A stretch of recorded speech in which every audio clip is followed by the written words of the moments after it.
우리 다 함께 기도드리심으로 금요일 예배 하나님 앞에 영광을 드립니다. 자비하시고 인내로우시며 노하기를 더디하시는 사랑의 하나님, 하나님의 은혜를 참으로 감사를 드립니다. 날마다 하나님의 말씀과 하나님의 은혜 가운데 거하게 하심을 참 감사합니다. 이 은혜를 사모하는 마음, 또 은혜 가운데 살아가고자 하는 마음이 변치 않게 하시고 늘 하나님의 뜻 가운데 주님과 동행할 수 있는 저희들 되게 하여 주옵소서. 그 어떤 것도 숨기고 감추지 아니하고 하나님 앞에 모든 것을 다 드러내며 하나님과 친밀한 사랑의 관계를 유지할 수 있는 저희들 되게 하여 주시고 강건케 하여 주옵소서. 주님의 은혜 감사드리며 예수 이름으로 축복하며 기도드리옵나이다. 아멘. 오늘은 은혜에 관한 찬양을 연속으로 하겠습니다. 왜냐하면 오늘 말씀이 또 은혜와 굉장히 연관된 말씀이기 때문에 가장 먼저 은혜 아니면 살아갈 수가 없네. 정말 어쩜 우리 마음이 이렇게 잘 대변하고 있는지 찬양입니다.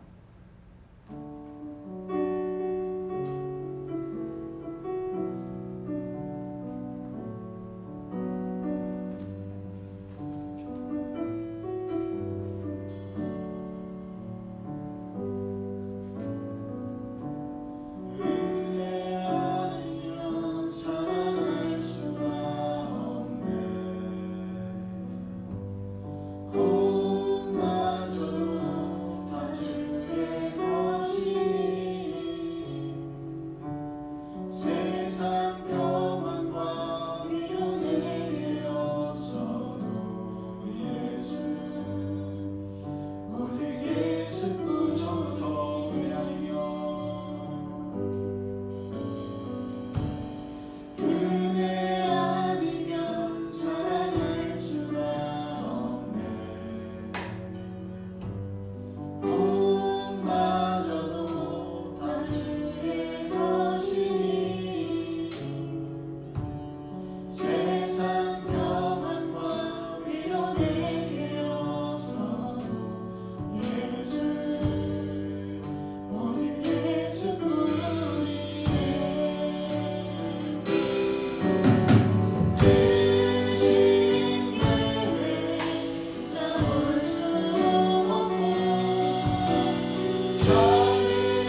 지나왔던 모든 시간이 내가 걸어왔던 모든 순간이 당연한 것 아니라 은혜였소. 아침에 뜨고 저녁에 노을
나의 피난처 예수입니다.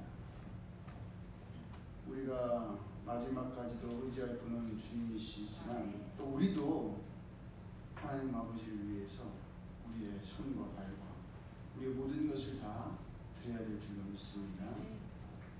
나의 피난처 예수 의지해요. 찬양합니다.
1절에서 11절까지의 말씀 우리 함께 합독합니다.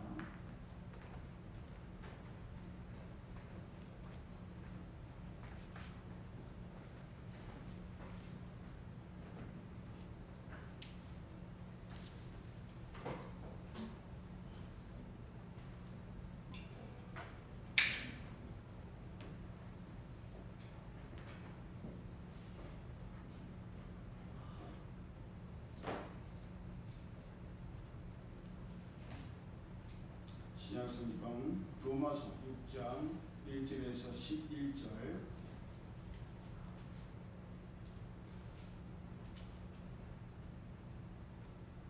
시작. 그런즉 우리가 무슨 말을 하리요? 은혜를 더하게 하려고 죄에 거하겠느냐? 그럴 수 없느니라. 죄에 대하여 죽은 우리가 어찌 그 가운데 더 살리요? 무릇 그리스도 예수와 합하여 침례를 받은 우리는 그의 죽으심과 합하여 침례를 받은 줄을 알지 못하느냐? 그러므로 우리가 그의 죽으심과 합하여 침례를 받음으로 그와 함께 장사되었나니 이는 아버지의 영광으로 말미암아 그리스도를 죽은 자 가운데서 살리신 것 같이 우리로 또한 새 생명 가운데서 행하게 하려 함이라. 만일 우리가 그의 죽으심과 같은 모양으로 연합한 자가 되었으면 또한 그의 부활과 같은 모양으로 연합한 자도 되리라. 우리가 알거니와 우리의 사람이 예수와 함께 십자가에 못 박힌 것은 죄의 몸이 죽어 다시는 우리가 죄에게 종노릇하지 아니하려 함이니 이는 죽은 자가 죄에서 벗어나 의롭다 하심을 얻었음이라.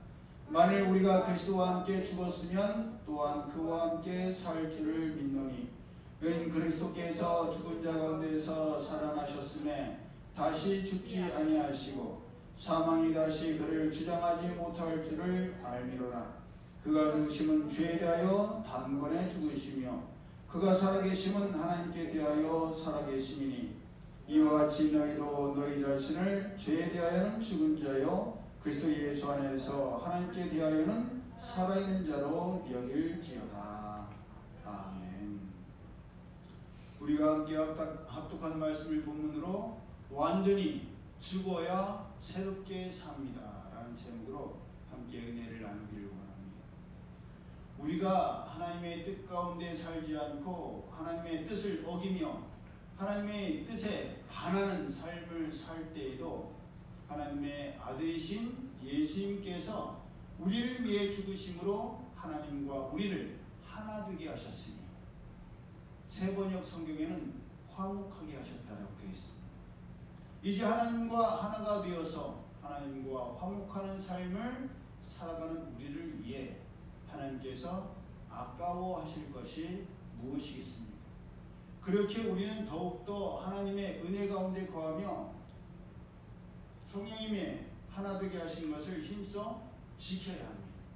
그러니 하나님의 은혜 가운데 거하는 우리를 분열하게 하려고 하고 나누려고 하는 모든 일들은 하나님의 뜻에 반한다, 거스린다는 것을 명심하여서 이것을 물리치고 이겨내야 합니다.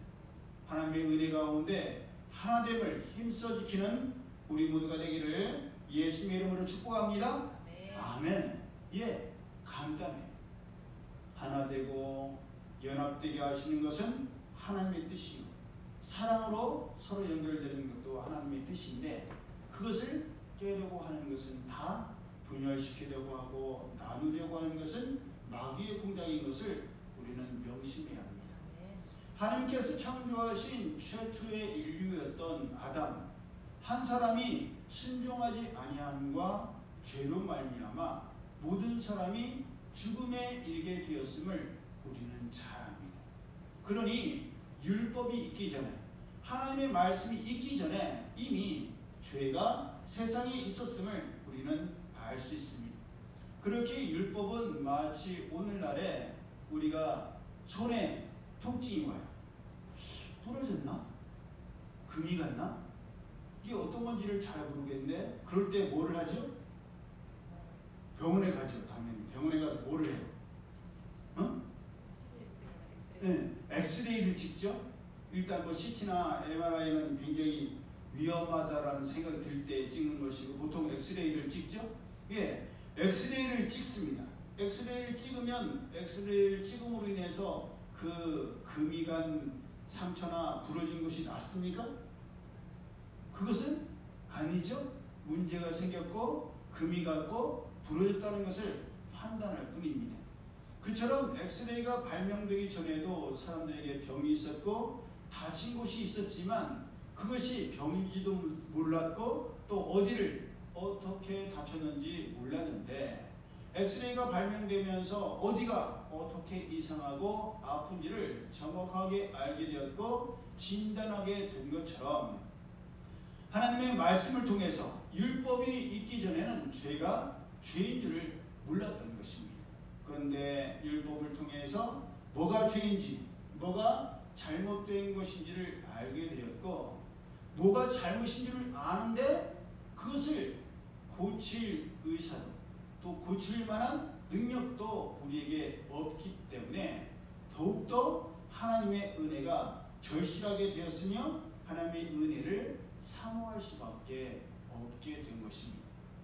율법을 통해서 죄가 죄인 것을 알았고 무엇이 잘못되었으며 문제인 것을 알게 되었기에 하나님의 은혜를 더욱 사모하게 되었는데, 그렇기에 죄가 많은 곳에 하나님의 은혜를 사모함이 더욱 넘치게 된 것입니다. 하나님의 은혜 없이는 살아갈 수 없기 때문이지.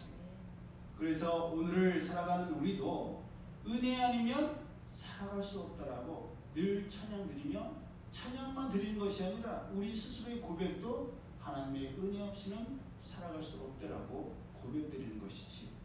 하지만 그렇다고 해서 은혜를 더하게 하려고 여전히 죄 가운데 머물러 있어서는 안 됩니다. 하나님께서 한없는 사랑과 자비와 긍휼하심으로 우리에게 은혜를 베풀어서 우리로 하여금 죄 가운데 지쳐 쓰러지지 않도록 하시는데, 그것을 감사하고 고마워하고 또 때로는 죄송해하면서 여전히 죄 가운데 거하고 있다면 그것은 진정 하나님의 은혜를 받은 자로서의 태도가 아닙니다.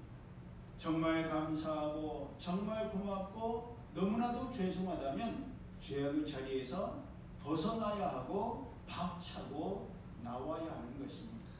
죄의 자리에 있으면서 하나님께 나를 벗어나게 해달라고 하는 것은 그릇된 태도입니다. 죄의 자리를 떠나는 것, 죄를 짓는 사람들에게서 박차고 나오는 것, 그것은 우리 스스로 해야 될 결단이요 행동인 것입니다. 죄의 자리, 죄를 짓고 죄를 짓게 하는 사람들에게서 떠나지 않고는 절대 죄에서 벗어날 수가 없습니다. 왜냐하면 내가 아무리 벗어나고 싶어도 그 죄 짓는 사람들이 벗어나도록 내버려 두지를 않습니다. 죄의 특성 가운데 하나가 꼭 같은 범죄자를 만들려고 하는 거예요. 나 혼자로는 절대 죽을 수 없다. 같이 죽자. 그게 악한 죄의 습성입니다. 죄에 대해서 완전히 죽어야만 우리는 새롭게 태어날 수가 있습니다. 완전한 죽음이 아니고서는 죄의 자리를 떠날 수가 없는 것입니다. 어떤 사람이 죄를 지어서 감옥에 갇히게 되었어요. 이 사람의 죄는 너무나 커서 감형이 불가능하고 또 추록이 불가능한 것입니다. 그러면 이 사람은 형기를 다 마치거나 죽어야만 끝나는데, 형기를 다 마치기란 불가능한 것이죠. 우리나라에서는 기껏 해봤자 뭐 30년, 40년 무기징역이라고 해봤자 그것을 다 지키지는 않습니다. 중간에 뭐 교화되었다, 뭐 초범이었다, 술을 먹고 했다, 심신미약이었다, 뭐 자라는 환경이 어떻다, 그래갖고 결국은 감형이 되어서 결국에 나오게 되는 경우가 다반사인데, 우리가 뉴스를 통해서 보더라도 미국 같은 경우는 어떻게 해요? 200년, 300년 그냥 때립니다. 그만큼 그 사람의 죄값이 크고 죽더라도 그 죄의 벌은 남아있다는 것을 의미하는 상징적인 것이죠. 우리가 살면서 보게 되는 것처럼 아무리 큰 죄를 지었고 큰 벌을 받을 사람이라 할지라도 죄를 지은 사람, 벌을 받아야 할 사람이 죽으면 모든 것이 다 끝입니다. 죄를 지은 사람이 죽었고 벌을 받아야 할 사람이 죽었으니 누구를 벌할 수 있으며 벌을 받을 사람이 어디 있겠습니까? 그렇기 때문에 모든 것이 종결이 됩니다. 모든 기록이 다 사라지고 모든 죄와 처벌이 말소되게 됩니다. 말 그대로 그 사람이 죽었기 때문이지요. 저희 아버지가 돌아가신 뒤에 그걸 절실히 경험하게 되었습니다. 사람이 죽으면 사망진단서가 발급되고 사망진단서가 발급되면 그 사망진단서를 기본으로 모든 행정에 제출을 해야 됩니다. 이분이 돌아가셨다. 이분이 이제 살아있지 않다. 그러면 그 이름으로 사용되던 모든 것이 다 정지되게 됩니다. 은행 거래도 당연히 정지되고 부동산 거래도 정지되며 심지어 전화도 이제 그 사람 이름과 그 사람 명의로 사용할 수가 없습니다. 그 이름과 명의로 사용하던 모든 것이 다 정지되고 정지를 신청해야 됩니다. 1년 정도의 유예기간이 있어요. 그것을 하지 않으면 벌금을 물어야 되고 나중에는 불이익을 당할 수가 있습니다. 왜 그렇게 했어요? 그것을 악용하는 사람들이 있기 때문이에요. 예를 들어서 연로하신 분들이 세상을 떠나셨는데 하나님 나라로 돌아가셨는데 그것을 신고를 하질 않아요. 그럼 어떻게 돼요? 나라에서 노령연금이 계속 나오게 됩니다. 그리고 장애인들이 돌아가셔도 마찬가지. 장애인들은 더 혜택이 많거든요. 근데 그분 이름으로 된 또 장애인 수급 그 돈이 나오고 또 전화나 전기나 모든 것이 혜택을 받는데 그것을 속이고 받았다는 것이 되고 나중에는 그 모든 혜택 받은 것을 다 환급해야 됩니다. 그처럼 우리는 죄에 대해서 완전히 죽어야 됩니다. 그것도 서서히 천천히 죽는 것이 아니라 단번에 죽어야 됩니다. 그래야 죄의 세력에서 해방되고 자유할 수가 있습니다. 우리는 천천히 발을 빼면 된다라고 생각하지만 천만의 말씀. 죄는요, 우리가 발을 빼는 걸 알면 즉시 어떻게든 발을 못 빼도록 우리를 울감합니다. 그렇기 때문에 단번에 죽어야 되는 것이죠. 조금 이해가 어려운 말씀이지만 로마서 7장을 보면 결혼한 여자나 남자는 그 배우자가 살아있는 동안에는 또 이혼하지 않는 동안에는 법으로 남편에게 매여있고 아내에게 매여있는데 남편이 죽고 아내가 죽으면 그 법에서 해방되어서 자유할 수 있다고 설명하고 있습니다. 그처럼 그 동안에는 죄에게 져서 죄가 이끄는 대로 죄의 종으로 죄의 노예로 살아왔다 할지라도 죄에 대해서 죽으면 죽음으로 말미암아 더 이상 종이 되지 않고 노예가 되지 않습니다. 주변에 그런 분들이 계시죠? 저분은 참 하나님의 일을 하고 싶어하는 분이고 말씀대로 살고 싶어 하시는 분인데 그 배우자로 인해서 그 자유를 누리지 못하고 사람의 종으로서 살아가는 분들을 보게 됩니다. 저희 주변에도 그런 분이 계셨어요. 전도사님이신데 참 은혜도 사모하고 지적으로 뛰어난 분이셨는데 그 남편도 생긴 건 참 이태리로 잘생기시고 또 굉장히 스마트해 보여요. 그런데 집에 가면 그렇게 아내를 때리고 가정폭력을 했다는 거예요. 더더구나 하나님의 일을 하고 또 교회 일을 사역하는 것을 그렇게 회방하는 모습을 보였다는 거예요. 결국 그 여자 전도사님이 먼저 하나님 나라로 돌아갔습니다. 그 남편은 지금도 살아있어요. 그러니 죽는 날, 그분도 가셨대요. 그러니 먼저 이제 전도사님이 돌아가시고 남편이 나중에 돌아가셨는데 그러니 죽기까지는 그 사람의 종, 죄의 종에서 노예에서 벗어날 수가 없는 것입니다. 시키는 것도 부리는 것도 살아있을 때 얘기지 죽으면 시킬 수도 부릴 수도 없는 것입니다. 여러분 우리가 죄 가운데 고했을 때를 한번 생각해 보세요. 우리 안에 죄의 본성이 살아있어서 죄의 자리에 가고 싶고 죄를 짓는 사람들 가운데 가면 우리 속에서 뭐가 꿈틀대요?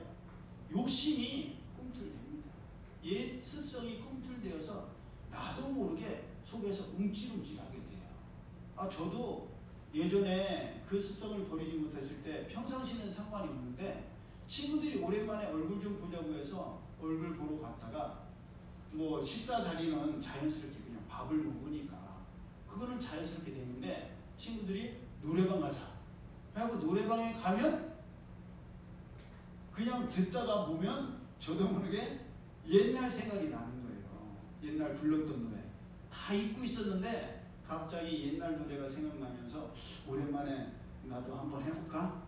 그런 생각이 들고 한 번 한 곡을 하게 되면 다른 곡들이 연달아 떠오르게 됩니다.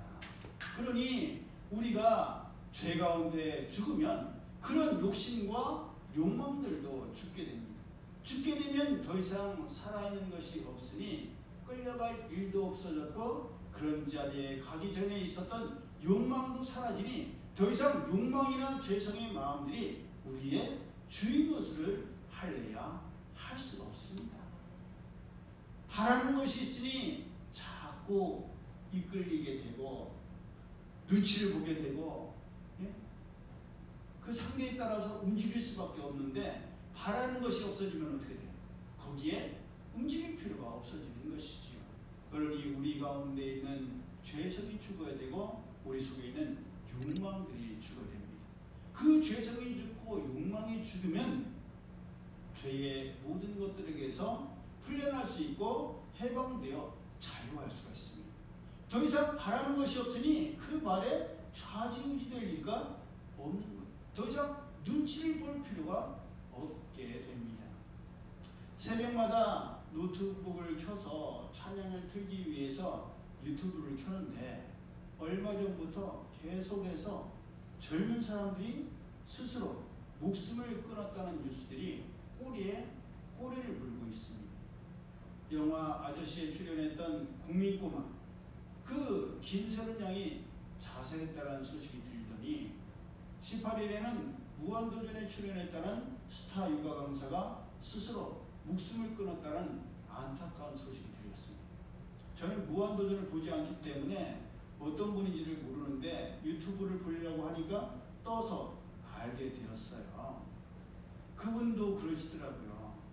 세상에 내 마음대로 되는 것이 없고 내 뜻과는 다르게 사람들이 원하기 때문에 그만두고 싶어도 그만두지 못하고 끌려다니는 내 삶이 너무너무 힘들다. 이제는 물 한 모금 마시는 것도 너무너무 괴롭다라고 그렇게 SNS에 남겼다라고 하더라고요. 너무나 안타까운 일이죠. 근데 그분들이 스스로 생명을 마감하는 것은 죽으면 끝이라고 생각하기 때문입니다. 그러면 얼마나 좋겠어요. 죽어서 끝난다면 다 죽죠. 그런데 하나님의 말씀을 보면 죽는 것이 끝이 아닙니다. 오히려 더 종이 되고 노예가 되어서 영원토록 뜨거운 불못에서 괴로움을 당해야 합니다. 이 땅에서 괴로움을 당했던 것도 마음 아프고 억울하고 안타까운 일인데 죽어서조차 영원토록 벌을 받는다면 얼마나 불쌍하고 안타까운 일입니까? 그렇게 죽는 것이 아니라 죄에 대해서 죽는 것이 진짜 죽는 것이요 죄에 대하여 죽어야 진정한 자유와 평안을 누릴 수가 있습니다. 죄의 문제를 해결하지 않고는 죽었다 할지라도 그 문제는 해결되지를 않습니다. 그러니 살아있을 때의 죄의 문제를 완전히 해결해야 하고 죄의 종에서 벗어나야만 합니다. 이 죄의 문제는 누구도 대신할 수가 없고 누구도 대신해 주지 않습니다. 오직 죄인인 내가 나서야 하고 내가 해결해야 합니다. 그러니 내 힘으로는 할 수 없으니 죽음을 이기신 예수님의 도움을 받아야 되고 예수님과 함께 해야만 합니다. 우리가 그리스도와 함께 함으로 죄에 대하여 죽었으면 그리스도와 함께 살아날 것이라고 하나님께서는 말씀하고 계십니다. 예수 그리스도께서는 죽은 사람들 가운데서 살아나셔서 다시는 죽지 않으시며 또 다시는 죽음이 예수님을 지배하지를 못합니다. 그러니 예수님과 함께 죄에 대해서 죽은 사람들로서 우리는 다시는 죄가 우리를 지배하지 못하고 이끌지 못하도록 해야 합니다. 그러니 그러기 위해서는 이미 죽은 우리가 몸의 정욕에 굴복하는 일이 없도록 해야 됩니다. 더 이상 우리의 몸이 불의의 도구가 되는 일이 없도록 해야 한다는 것입니다. 더 이상 죄가 우리를 다스리거나 이끌어갈 수 없게 이끌어가지 않도록 해야 합니다. 하나님께서 우리에게 주신 은혜가 얼마나 큰지를 제대로 안다면 그 귀한 은혜를 보잘것없는 몸의 정욕과 바꿀 수 없습니다. 이미 여러 번 말씀드렸지만 몸의 정욕과 쾌락이 주는 시간은 그렇게 길지 않습니다. 잠깐일 뿐이에요. 하루 종일도 못 갑니다. 몇 분? 몇 시간도 안 가지.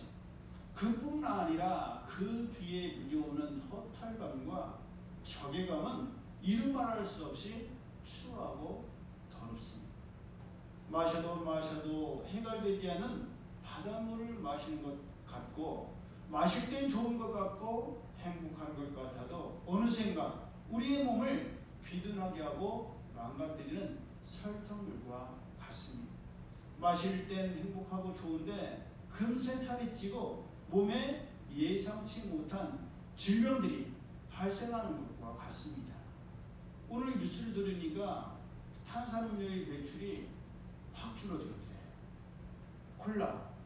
콜라가 17%가 줄어들고 칠성사이다가 10%가 줄어들었대요. 그래서 칠성사이다 같은 경우는 10년 만에 적자로 돌아섰고 코카콜라는 지금까지 한 번도 그런 적이 없는데 희망퇴직을 받기 시작했다는 거예요. 이제 젊은 세대들도 그런 탄산음료의 나쁜 것을 알게 되어서 젊은 세대가 많이 찾던 것이 이제는 찾지를 않으니까 매출이 급속도로 떨어지고 있다는 겁니다. 그러니 젊은 세대도 나이 든 세대도 이제는 그런 설탕물들이 우리에게 얼마나 해로운지를 알게 된 것이고 알게 되었다면 어떻게 돼요? 끊어야 되는 것이죠. 멈춰야 되는 것입니다. 이제는 죽을 수밖에 없는 몸에서 살아난 사람답게 우리의 몸과 마음을 하나님께 온전히 드리고 우리의 몸과 마음과 삶을 하나님께서 기뻐하시는 의의 도구로 하나님께 드려야 합니다. 세상에는 잘 사용하고 의롭게 사용하면 한없이 좋은 것이지만 자칫 잘못 사용하면 본인뿐만 아니라 모든 사람에게 해롭고 다른 사람들의 생명을 위협하는 도구들이 참으로 많습니다. 우리 주변에 있는 모든 것이 다 그래요. 칼도, 가위도, 불도, 물도, 가스도 모든 것이 다 마찬가지입니다. 이렇게 사용하면 너무너무 좋은 것인데 이거를 이상하게 사용하면 다른 사람들을 상하게 하는 데 사용하고 심지어 목숨을 빼앗고 그 한 사람뿐만 아니라 모든 사람들의 평안과 행복까지도 빼앗는 불의의 도구가 될 수밖에 없습니다. 그러니 하나님의 말씀을 통해서 무엇이 옳고 그런지를 알게 된 우리는 더 이상 우리의 몸과 우리의 마음과 우리의 삶, 우리의 언어와 우리의 행동과 우리의 얼굴 표정, 우리의 감정까지도 하나님을 위한 의의 도구로 드려야 하고 또 의의 도구로 사용해야 합니다. 더 이상 죄가 우리를 다스릴 수 있도록 내버려둬서는 안 됩니다. 이제 우리는 선택해야 하고 결정해야 됩니다. 죄의 종이 되어서 죽음에 이를 것인가 순종의 종이 되어서 의에 이를 것인가. 전에는 더러움과 불법의 종으로 내맡겨서 불법에 빠져 있었지만 이제는 의의 종으로 들여서 거룩함에 이르러야 합니다. 아무리 뛰어난 선생님이 가르쳐주고 도와주려고 해도 본인 스스로가 하려고 하는 의지가 없고 행하는 것이 없으면 그 도움이 아무 소용이 없습니다. 하나님께서 아무리 우리를 도우시려고 하셔도 우리가 숨기만 하려고 하고 피하기만 하려고 하면 하나님의 도우심을 받을래야 받을 수가 없는 것입니다. 창세기 3장 7절을 보면 하나님의 말씀을 지키지 않는 불순종의 죄를 지은 아담과 하와가 그 눈이 밝아집니다. 그래서 자기의 벗은 줄을 알고 무화과 나무 잎을 엮고 치마로 삼고 또 하나님의 얼굴을 피하여 동산나무 사이에 숨었습니다. 하나님께서 주신 지혜와 명철을 죄를 가리고 숨기는 데 사용했고 하나님의 얼굴을 피하는 데 사용하고 만 것입니다. 불순종의 죄를 짓기 전에는 두 사람이 벌거벗었지만 부끄럽지 않았습니다. 왜냐? 그것이 하나님의 은혜였기 때문이에요. 그런데 죄를 짓고 나니 벌거벗은 것이 보였고 부끄러운 것이 보였고 그래서 숨기고 감추려고 한 것입니다. 죄란 바로 그렇습니다. 정당하다면 부끄러울 것이 없고 감추고 숨길 것이 없는데 정당하지 못한다는 것을 우리 스스로 깨닫게 되면 부끄러움을 느끼게 되고 부끄럽기 때문에 감추려고 하고 숨기려고 하고 숨게 되는 겁니다. 하지만 하나님의 은혜는 감추는 것이 아닙니다. 숨기는 것이 아닙니다. 드러내는 것이고 표현하는 것이며 나타내는 것입니다. 하나님의 은혜 안에서는 감추인 것이 드러나지 않을 것이 없고 숨은 것이 알려지지 않을 것이 없습니다. 그래서 하나님께서 모든 것이 다 드러나게 하시는 거예요. 아간도 감추려고 했고 아나니아와 삽비라도 감추고 숨기려고 했지만 하나님께서 그것을 다 드러나게 하셨고 꺼내게 하셨습니다. 그러니 우리가 진정 죄에 대해서는 죽고 우리의 몸과 모든 것을 더 이상 불법의 병기, 불법의 도구로 이용당하지 않으려면 감추는 것이 없어야 되고 숨기는 것이 없어야 되며 감추지 말고 숨기지 말고 숨지 말아야 합니다. 누가 봐도 부끄럽지 않고 어디에나도 숨길 것이 없는 떳떳함과 당당함을 회복해야만 합니다. 오히려 더 드러내고 싶고 칭찬받고 싶고 인정받고 싶은 의의 병기, 의의 도구들이 되어야만 하는 겁니다. 그러기 위해서라도 우리의 옛사람, 우리의 옛 습성, 옛 버릇은 완전히 죽어야 되고 새롭게 태어나야 하며 완전히 새로워져야 됩니다. 그 과정은 결코 쉬운 과정이 아니에요. 참으로 어렵고 힘든 과정입니다. 쉬운 일이면 누군들 못하겠어요. 여러분, 마음으로 먹으면 그것이 행동으로 이어지는 것, 그것이 힘입니다. 그런데 대부분 몰라서 못하는 게 아니에요. 마음으로는 생각해요. 그런데 그것이 행동으로 연결되지를 못하는 거예요. 행동으로 이어지지를 못합니다. 마음으로 먹은 것, 마음으로 깨닫게 하신 것, 마음으로 감동 주신 것을 행함으로 열매 맺는 것, 그것이 곧 하나님의 은혜인 줄로 믿습니다. 제가 요즘 새벽 예배를 드리고 나서 하던 버릇을 바꾸려고 노력하고 있어요. 그러니까 저녁에 자기 전에 하나님의 말씀을 읽고 자는 것은 어느 정도 버릇이 되었는데 새벽 예배 드리고 가면 춥잖아요. 요즘. 추우니까 제일 먼저 찾는 게 따뜻한 이불을 옷을 하게 돼요. 잠깐 몸만 좀 녹이자 라고 생각하고 들어가는데 들어가면 나오기 싫어요. 그런다고 해서 금방 잠도 오지 않아요. 추워갖고 몸이 데펴지는데 한참 걸리거든요. 한참 걸리는 동안 들어가서 전화기를 들여다보는 거예요. 그러다 보면 시간이 훌쩍 갑니다. 이제 몸이 다 녹았어요. 그러면 나와야 되잖아요. 나와요? 자요. 이제 오늘 더 따뜻하겠다, 노곤하겠다, 잠이 듭니다. 근데 이제는 그 시간에 말씀을 읽고 설교를 준비하는 시간으로 바꾸려고 합니다. 그래서 매일매일 전할 말씀을 다시 읽고 다른 버전으로도 읽고 묵상하여서 설교를 미리미리 잘 준비하려고 하는데 문제는 처음도 쉽지 않아요. 처음도 들어가자마자 머리로는 생각합니다. 차량 운행을 하고 편지를 데려다주고 올라오면서 가자마자 의자에 앉자, 들어가지 말고 의자에 앉자 라고 하는데 처음도 쉽지 않고 하다가 보면 또 중간에 졸리기 시작해요. 딴 생각이 듭니다. 하루 월요일을 잘했다고 해서 화요일도 잘하느냐? 그렇지 않아요. 해보신 분은 아시겠지만 매일매일이 내 자신과의 싸움입니다. 하지만 이것이 저의 영혼을 살리는 일이요 우리 성도들을 먹이고 살리는 일이기에 더욱 노력할 생각입니다. 우리 모두가 다 마찬가지일 거예요. 우리 마음에 이제는 내가 옛사람에게 지지 아니하고 옛 습성에 지지 아니하고 하나님께서 기뻐하시는 그러한 온전한 새 사람을 입고 싶다라고 마음은 먹지만 생각은 하지만 그것이 쉽게 되지는 않을 것입니다. 하지만 포기하지 아니하고 여전히 하나님 앞에 기도드리며 나아갈 때에 우리의 옛사람은 완전히 죽게 되고 새로운 성령의 사람으로 거듭나고 태어나게 될 줄로 믿습니다. 우리는 이제 우리의 모든 시간과 우리의 손과 발과 얼굴 표정과 모든 지체를 하나님의 영광을 위한 그런 도구로 병기로 사용하는 우리 모두가 되기를 예수의 이름으로 축복합니다. 아멘. 기도드립니다. 사랑의 하나님 감사합니다. 저는 자꾸 지려고 합니다. 자꾸 넘어지려고 합니다. 자꾸 쓰러지면서 실패하면서 하나님의 은혜를 구합니다.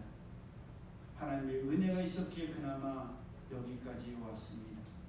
그러나 자꾸 그렇게 하나님의 은혜로 저희의 어리석음과 옛 습관을 버리지 못하는 것을 변명하고 핑계하는 저희들 되지 않게 하여 주옵소서. 이제는 하나님의 말씀이 거듭거듭 그러지 말라고 저에게 당부하시고 저에게 말씀하시오니 이제는 습관을 버리고 하나님께서 기뻐하시는 죄에 대해서는 완전히 죽고 의에 대해서는 새롭게 태어난 거룩한 하나님의 자녀로서 의의 병기로서 의의 도구로서 쓰임받는 저희 모두 되게 하여 주옵소서. 이제는 우리 주 예수 그리스도의 은혜와 하나님 아버지의 크신 사랑하심과 성령님의 교통하심이 날마다 옛사람은 죽고 성령 안에서 새롭게 태어난 사람으로 하나님께 영광 돌리기를 원하는 이들 모두에게 이제로부터 영원히 함께 하실지어다. 아멘.